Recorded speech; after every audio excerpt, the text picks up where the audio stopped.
Hola, buen día, ¿cómo andan?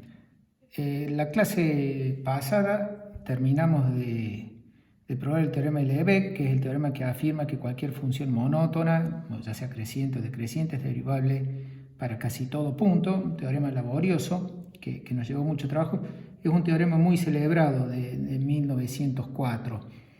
¿Y hacia dónde estamos yendo?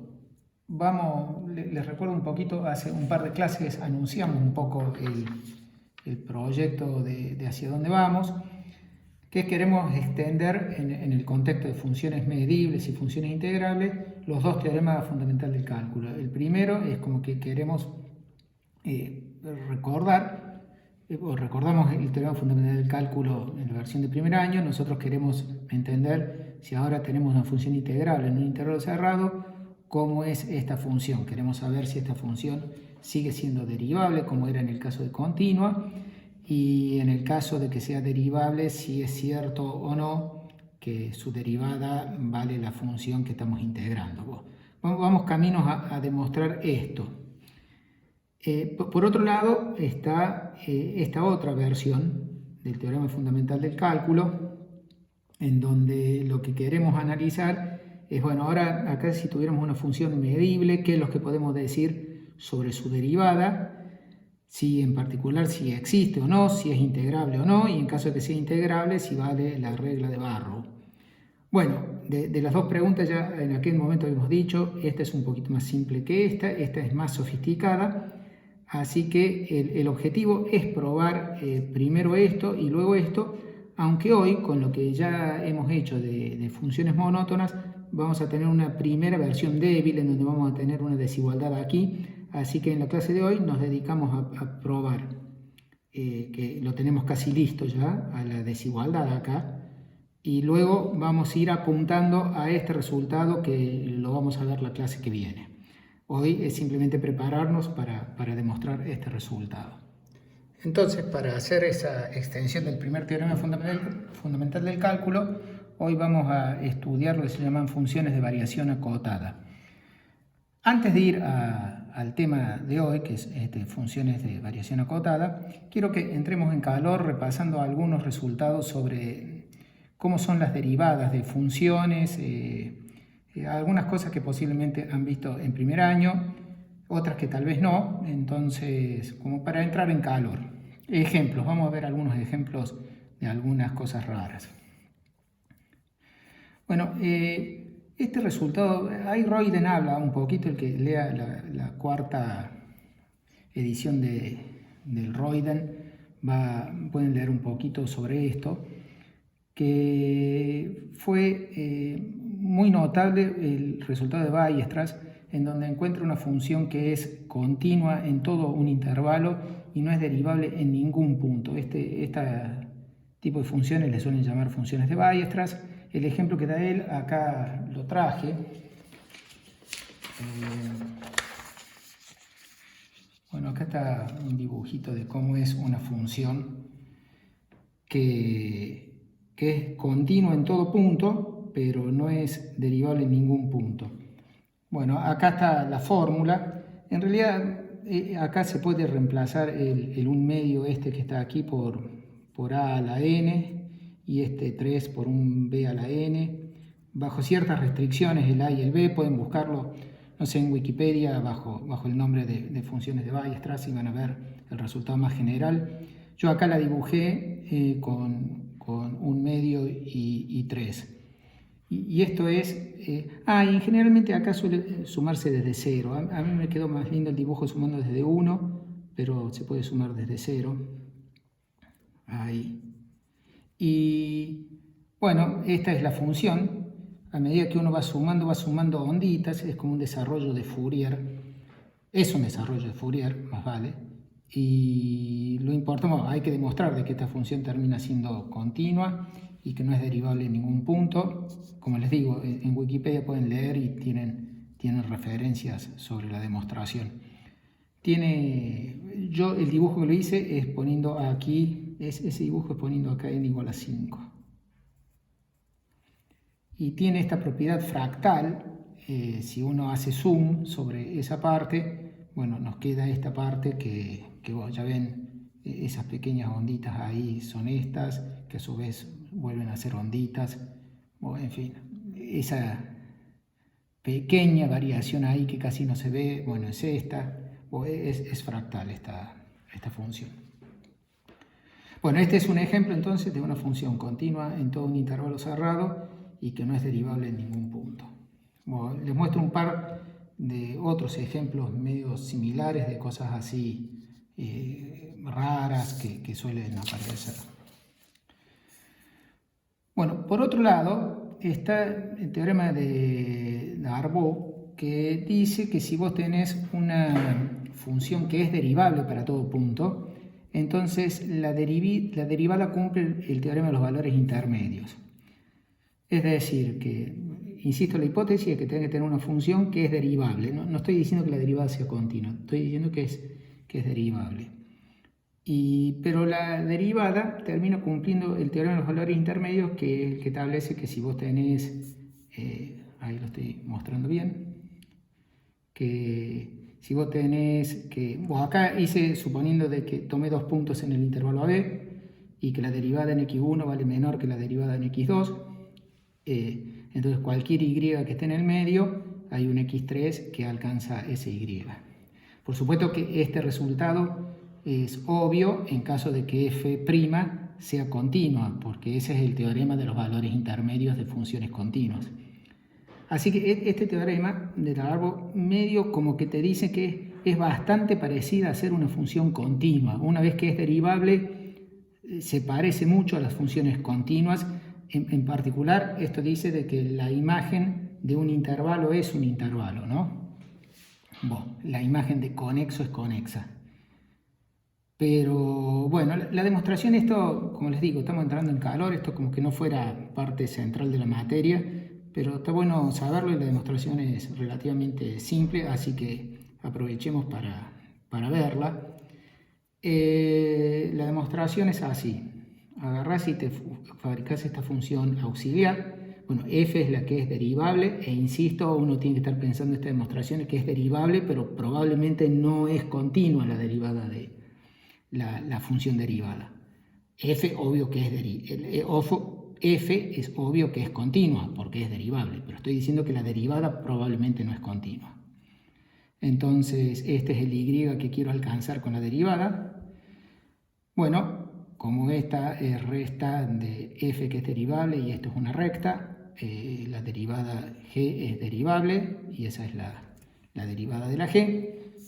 Les aprovecho para recordar este clásico resultado de análisis 1, que lo pueden mirar en el Spivak, sobre todo para el detalle de la hipótesis, que si vos tenés una función definida en un intervalo abierto que alcanza un máximo o un mínimo en x y f es derivable en x, solo hace falta, acá quiero hacer énfasis en que solo hace falta que la función sea derivable en ese x. Con ese solo hecho ya la derivada tiene que valer 0, o sea, máximo o mínimo y derivable en x, entonces la derivada es 0 en ese punto. Bueno, en particular no hace falta que sea derivable en todo punto o que la derivada sea continua. Bueno, así que eso simplemente recordar. Ahora vamos seguimos con la demostración. Habíamos hecho esta función auxiliar. La función g es continua y derivable en el intervalo cerrado x1, x2. Así que seguro que tiene algún mínimo en algún punto x3 porque es continuo en un intervalo cerrado. Ese mínimo no puede ser x1 ni puede ser x2. No puede ser x1 por lo siguiente, porque si fuera en x1, o acordate que el x1 está en el intervalo AB, o sea, está perfecto que yo hable de la derivada de g' en x1, porque si bien es el borde de este intervalo, está dentro del intervalo de definición de la f y de la g. Así que bueno, la derivada vale esta fórmula, que es menor que 0 porque la y era mayor que f' en x1, pero si fuera un mínimo el x3 que es x1, entonces esta resta estaría dando positiva, el numerador da positivo porque este es mínimo, si el x3 fuera x1, sobre h que es positivo, para h positivo, entonces cuando tomo límite esto me daría mayor o igual que 0 y es absurdo. Así que por ese motivo el mínimo de la g no puede estar en el extremo x1. Y un argumento casi igual te muestra de que el mínimo tampoco puede ser en el extremo x2. Así que sí o sí tiene que ser el mínimo en un punto x3 de adentro de x1, x2, y en ese punto, como es un mínimo de una función que es derivable, tiene que valer la derivada 0, así que en ese punto x3, f' vale y. Así que bueno, esto muestra de que las funciones que son derivables en todo punto son bastante parecidas a las continuas. Sin embargo, si vos tenés una función que es derivable en un intervalo abierto y dividís el intervalo entre los puntos de continuidad de la derivada y los puntos de discontinuidad de la derivada, pues hay un montón de material bibliográfico para leer sobre cómo pueden ser C y D. Le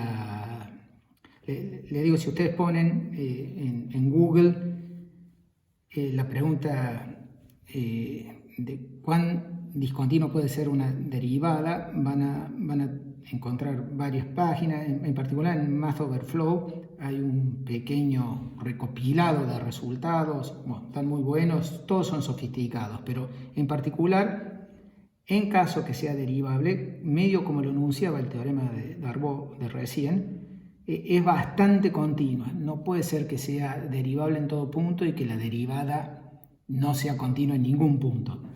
Un teorema es que si es derivable, entonces el conjunto de puntos de continuidad de la derivada es denso y coordinable, o sea, tiene cardinalidad del intervalo AB. O sea, es muy continua en algún sentido. Es continua en un subconjunto denso de AB no numerable. Y uno puede construir ejemplos de funciones que son derivables en todo el intervalo, de modo tal que sea discontinuo en un conjunto denso e incluso que puede llegar a tener medida. Uno puede construir ejemplos con él, que puede tener medida positiva el conjunto de discontinuidades. Bueno, así que es bastante rico, pero no sé, me parece que una de las cosas que nos puede quedar en la cabeza es que cuando la función es derivable, la derivada es bastante continua.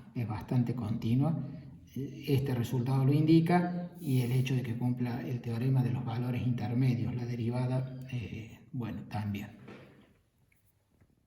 Cerramos esta sección de diferenciabilidad de funciones monótonas con el siguiente corolario del teorema de Lebesgue, en donde, bueno, es como una versión débil del segundo teorema fundamental del cálculo. Obtenemos una desigualdad acá en la integral de la derivada para funciones crecientes.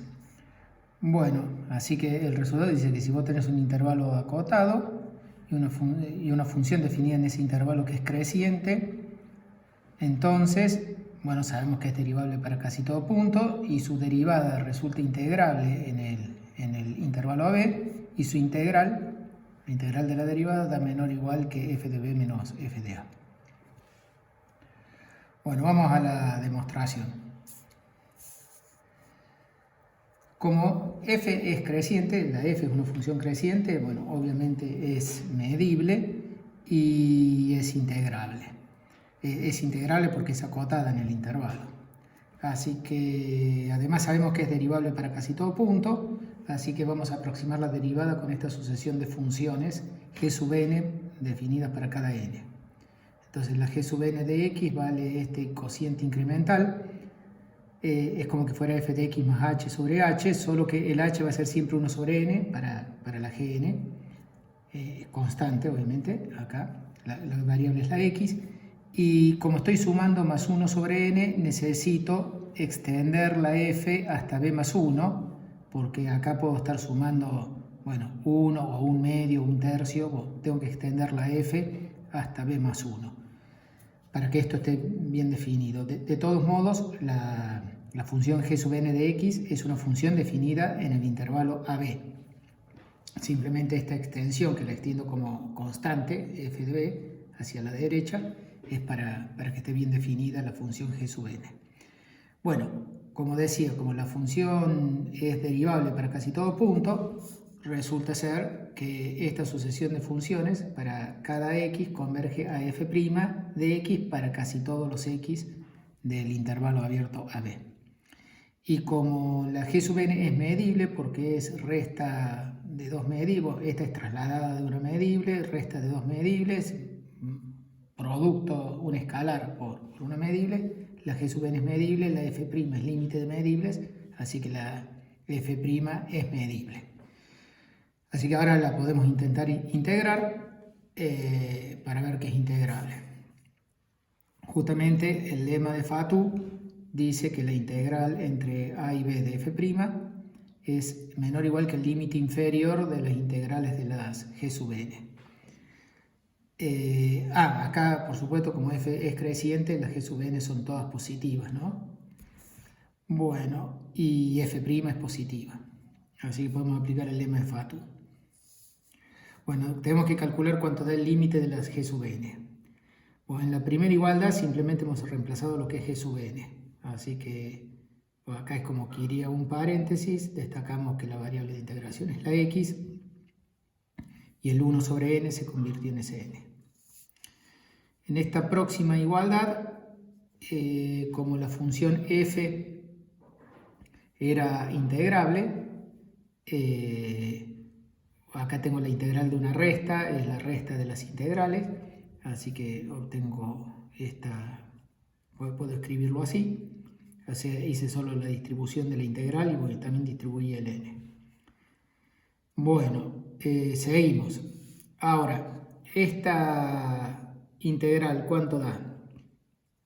Esta integral, por la invariancia de la medida, te da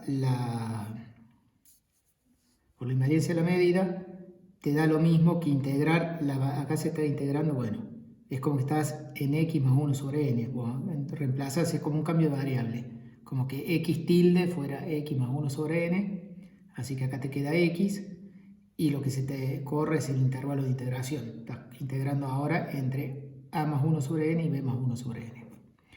Bueno, acá está ese n multiplicando aquí, pero ahora justamente sucede de que esta integral y esta son casi iguales, solo que esta va desde a más 1 sobre n hasta b más 1 sobre n y esta va de a hasta b. Así que la parte que va desde a más 1 sobre n, desde acá, que está a la derecha del a, desde acá hasta el b, se cancelan para terminar sobreviviendo lo que sobrevive aquí.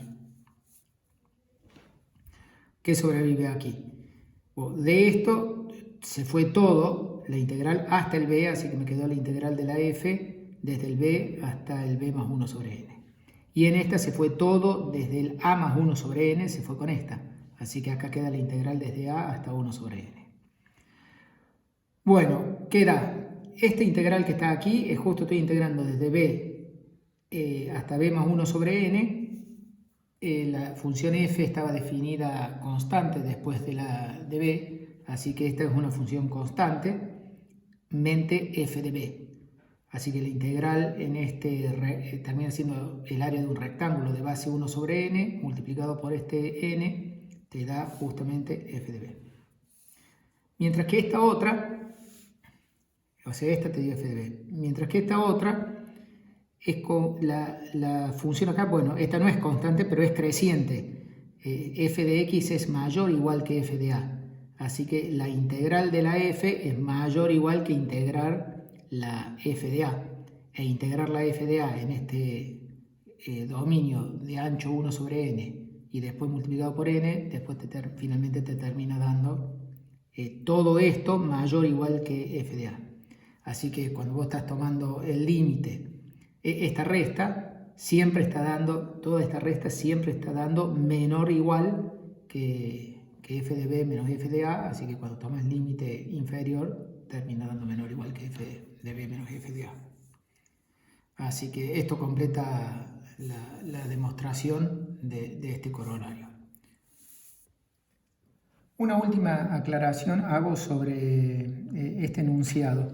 Observen de que el lado izquierdo de la desigualdad no depende de cuánto vale f de b y f de a.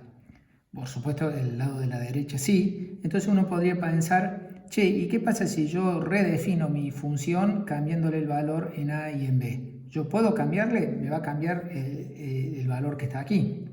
Sí, eso no hay problema siempre y cuando no cambies el carácter decreciente que tiene la función. Tenés que mantenerla que sea creciente.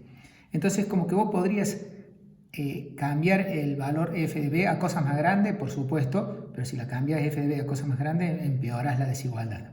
Si querés cambiarlo a un valor más chico, a f de b, lo podés cambiar siempre y cuando mantengas de que sea creciente, por lo cual f de b, lo mínimo que puede ser es el supremo de lo que vale f de x en todo el intervalo AB. O sea que uno podría reemplazar este valor por poner el supremo, uno podría poner acá supremo de f de x en el intervalo AB. Uno podría reemplazar ese f de b por eso. Mientras que con f de a pasa lo mismo, vos lo podrías cambiar, por supuesto que si a f de a lo pones más chico, empeorás la desigualdad. Si lo querés agrandar al f de a, lo podés agrandar al f de a, en tanto y en cuanto no alteres el carácter que tiene la función de ser creciente. Entonces, lo máximo que podés poner f de a es el ínfimo de lo que vale, la f en el intervalo. Así que el resultado más ajustado que se puede poner acá es que la integral de la derivada es menor o igual que el supremo de f de x sobre el intervalo menos el ínfimo de lo que vale f en el intervalo. Bueno, vamos a algún par de ejemplos de observaciones. El primer ejemplo básico es mostrar que la desigualdad puede ser estricta acá, cumpliendo todas las hipótesis. El ejemplo es la función de Cantor. La función de Cantor tiene derivada 0 para casi todo punto, es creciente, así que la integral de la derivada vale 0, mientras que f de b menos f de a, es el intervalo 0, 1, vale 1. Y la observación que hacíamos de supremo e ínfimo, bueno, eso está ajustado al máximo posible porque f de 1 es 1, que es lo mínimo que puede valer, f de 1 para que siga siendo creciente, y f de 0 es lo máximo que puede ser para que siga siendo creciente la función. Así que acá tenemos el típico ejemplo donde la desigualdad es estricta. Bueno, por otro lado, no es que el hecho de que una función sea derivable, este teorema es un teorema que dice que si f es monótona, entonces la derivada es integrable y vale eso. Bueno, no es que cualquier función que sea derivable va a tener la derivada integrable. Bueno, eso yo creo que lo sabemos de hace mucho tiempo, pero bueno, viene bien recordar. Este ejemplo es una función que es derivable para todos los x del intervalo menos 1, 1, justamente por esta amortiguación de la x cuadrado acá. Pero la derivada no es integrable en el intervalo menos 1, 1. Así que les dejo de ejercicio.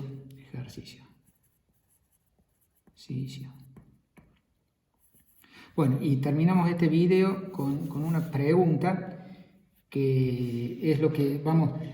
Yo les anuncié, pareciera de que el teorema de que una función monótona es derivable costó tanto trabajo para probar solo que las monótonas son derivables. Y no, la cuestión es que muchas funciones son restas de dos monótonas. A eso apuntamos ahora en el próximo video. Entonces, antes de seguir con el segundo video, es como que me parece bueno de que se detengan a pensar si es cierto de que cualquier función es resta de dos monótonas. En realidad, cuando digo es suma de dos monótonas, el resta acá debería decir si es resta de dos funciones crecientes o suma de dos monótonas, es lo mismo como quieras pensarlo. Bueno, entonces les dejo como pregunta, quizás antes que esta podrían considerar, por ejemplo, la función x cuadrado o x cuadrado más 1, ver si es resta de dos funciones crecientes. Una vez que hayan hecho con x cuadrado más 1, por ejemplo, plantearse si la función seno en el intervalo 0, 2pi, para que haga toda la ondita completa, si la función seno es resta de dos funciones crecientes. Acá, como puse resta, voy a cambiar acá crecientes.